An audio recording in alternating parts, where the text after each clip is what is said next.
Ice King. Obulamu bugamba kutya? Abulamu bulisidde mwana wa maama. Abantu kusooka oggulewo n'akapeera bakutegeera Ice King yani. Tiboba tolinamu fuluma bw'oba nga waweddemu kati fuluma tuleke tunyumirwe ffe tosumuwa balya ssente zaabwe bakukolako tugira tuzineri bakukolako nze nnyo tennuma. Kitegeera. Yaman. Ice King twagala Ice King okusinga akola ki? Abakola abo abatakumanyi beetaaga okutegeera. Ice King Uganda akola ebintu bingi. Ndi muyimbi, ndi muwandiisi, ndi kitunzi wa langi. Atugendeko ku side ey'okuwandiika abantu ki bakuwandiikidde ku nnyimba? Abayimbi bangi benkoledde bapukamingi n'abalina kumanya. Sookoyegako bebamanyi nga 2 3 n'oba wamu n'akapeera. Nkoleddeko Fina Masanyalaze, kayimba akatakulembera. Sazeewo ngende naawe tugende kulembera.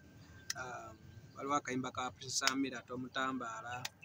Ebirala mubikole nayo wange temumutambaala. Brown Sugar, akayimba ka muwandiisi n'abalala bangi. Akayimba ka Fuluma wakayimba nani? Akayimba ka Fuluma nakakola ne Aizon T kyali wange. Nakakola naye. Solo funamu ka akapeera katininyaawo. Bw'oba tolinamu fuluma bw'oba nga waweddemu kati fuluma tuleke tunyumirwe tosumuwa abalya ssente zaabwe. Akayimba ka Fuluma ako akakola ne Aizon T. Aizon T ndoza ayimba Laira, ayimba Sister. Abasinga bamanya nnyo muyigo zaawo. Twogera ku kintu ky'ennyimba kiva ku kyebiseera ebimu ennyimba ne zifaanagana n'ez'abantu abalala. Zibbibwa idea oli awuliriza n'ajjamu ebigambo biba bitya ng'olaba oluyimba lwagala lufaanagana mu mukono olw'omulala. Ebiseera ebisinga ekisinga oleeta obuzibu abayimbi be Uganda oba abawandiisi twagala nnyo kuyiiya. Twagala nnyo ebyamangu naye nga ebiseera ebisinga kiva mu kukoppereza. Twagala nnyo gundi yayimba ekintu kirungi naawe n'ofuna ekifaanagana ng'ekyo ng'oza kye kinaakuyisaawo. Naye omuyimbi yenna olimba wonna lw'oba oyiyiza lusobola okuba olungi era n'okuyisaawo kasita oba ne promotion yaalwo. Naye twagala nnyo koppakopa abasinga basooka wuliriza ne boozaamu. Naye ate bw'oba nga otudde n'oyiiya osobola oyiya ekifo. Alina ennyimba z'empulidde oyogerako before tunabakola interview nti olwagundi bafaanagana mu kuno olwagundi. Mbadde nsaba onziriremu nk'ewantu awo omuntu atulaba afune image n'oluyimba lw'empulidde lwaki Agulanyi ne Chosen Blood. Mbadde nsaba onnyonnyola ekintu ekyo nga bwe kibadde kiri awo. Just waliwo omuntu ali yazibuka amaaso. Saagala nnyo kusimaasima by'abayimbi kuba omuntu asobola obbeeyo kola ekintu kye gwenojja mugamba ate gundi geno yabbayo kano okutegeera golonso oyo yakyulya n'atakitwala nga kikulu gwenojja osiikuula olutalo olw'abayimbi. Oyinza obutaba kubba naye gwe kyowulira mu nnyimba ezo. Oluyimba lugaye olwa Chosen Blood baluyita akayimba Better for Us. Bobi Wine. Kano kayimba nga yakamala okukola embaga. This is my message for you. Akayimba ako yakola ne Nobby. Is it? Kati oba owuliriza akayimba ako entambula yaako ebivuga byako ebyalimu n'owuliza n'akayimba ka Chosen Blood ne bamala bakulabako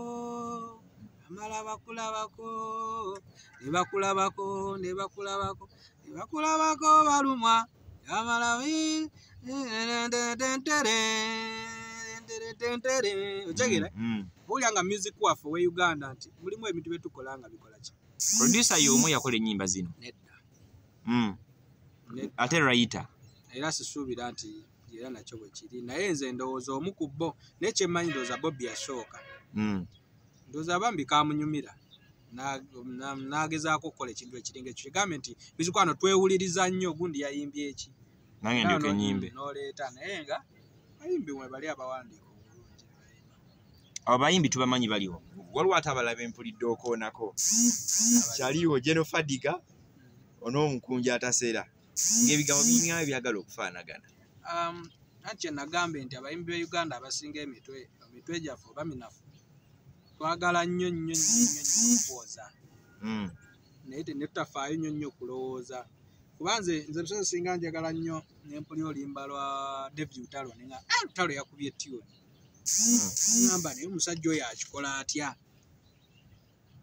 atula nnyo n'alowooza nnyo naye kantuulemu ko bwe ndowooza nyinza kuyiiya ki okitegeera yesu oluyimba lwa mukwano yawaanya omukazi nze bwe naawaana sijja kuyinza obutamwenkana nze kanyimba olimba nga olw'omukwano nga ndaajanira omukazi anjagale okitegeera abayimbi abasinga ekyo kintu kye batafokasingako buli bw'otunuulira ennyo ekintu kya munno nga kyanyumye lowooza nnyo nze nnyinza kukola ki nange nga kirungi naye bw'okyagala ennyo ennyo weekanga okoze ekyo.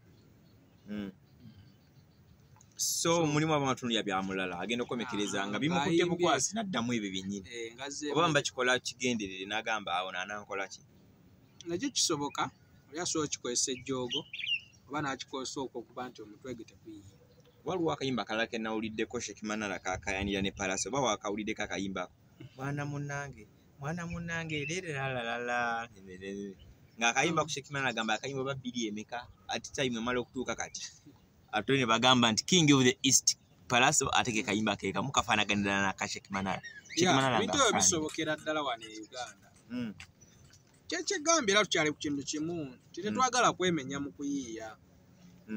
Twagala nnyo nnyo ebintu by'amangu mangu n'ebintu bingi bye tukyalina okuyimba kalanze balwayita kyembakuutira baneetwongere okutakula emitwe bannayuganda bakyetaaga okuliira music anyuma mungi akyaliyo tusobola okumuwandiika tusobola oyiiya ebigambo ebipya bingi bwe mpulira nti omuyimbi yabbye akayimba bayeza mpulira na bubi nnyo kubanga lwaki waweeyita muyimbi katusobola wandiika luyiimba buli muyimbi eno banga asobola owandiika nedda kale fayini genda bakuwandiikire kale tuwulire complain eriwo nti writer yatunze oluyimba lw'emirundi ebiri gwe wasooka oddugula awo tukuwuliriza naye gwe nojja mu luyimba lwa munno n'oyolezaamu ddala n'oyolezaamu ddala gwe nojjamu omulongo omulala gendewo omuntu oyo mugambe mpandiikira waba okitegedde nti awandiika bulungi genda akuwandiikire gani okugenda ate n'ozannyira mu waaka we kiba kibi nnyo nnyo nnyo era abayimbi balina okurespectinga nga waaka w'abantu kuba omuntu aba yatutte n'alowooza n'akiwa obudde kigera osiateekamu n'akasente ate gwe nojja n'oyoza bwoza kiba kibi kujjawo ng'omusabye tubanze siddanga mulimba lwa muyimbi yenna mu Uganda yadde yafa anti abaddamu bafa mubagala kugamba nti babakomyawo manya gaabwe gabeereko edda omuntu wakola waaka n'otuka okumwegomba bamulungi okibi nti abayimbi bangi abazze mu kuddiramu ennyimba z'abantu abo abaafa oluusi naye ne lumukolera lwansonga luba lwali lulungi Jostede bwe yajja Gulavite bwe yajja n'abalala ekitegeera naye kiva ku kuba nti omugenzi yaleka waaka omulungi so kati nze njagala nnyo waako entusigala nti murespecti nze abeerewo kati kale baddaddamu abayimbi ninza aliddamu olimba lwa Christmas olwa Fire Bongole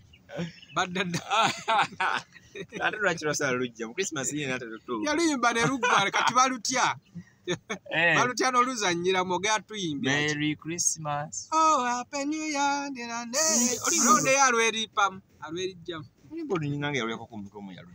era oyo alina byanoonya yayimba Christmas y'omwaka guno tata njagala kujja namwe era n'olwabwe luli lulungi naye mulimu abasajja bayimba ennyimba ne bazimala ate osobola kwerijja nti gwe wandika Christmas oba osaaga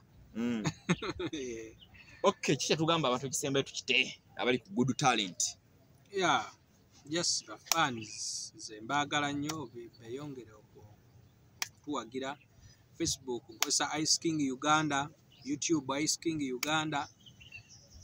So okunoonyaako n'onfollowingako okwo noyongera okumumanya Ice King ayimba biki akola biki awandiika atya so banga oli muyimbi oli eyo weetaaga writer basically situnuulira nnyo ssente tulira nnyo talent nze omuyimbi wabanga ayimba bulungi asobola n'okunzijako olimba lw'obwereere kuba njagala nnyo nnyo nnyo music njagala nnyo nnyo okulaba abayimbi nga tuwera ligwanga talent singa zongera okujja nze kyensinga okwagala ne kati gwe embeera ogiyo otya mu time eno ya covid ebyo babigala of course ekiri mu ggwanga kiri wonna kiri ku nze nzeko obaani kati byavaamu nti nze mpagira langi eno oba langi eri fena tunoonya kyakulya kati saawa zino naye nze ndi musajja mutetenkanya ngira nembeerako mu byalangi byange mpola mpola nkola wali ne color coatings bwentyo nenfunayo omutwalo 210 nemba nga obulamu obutambula ate mpaka endongo banagigula naye nga ye waka mu store nyina mungi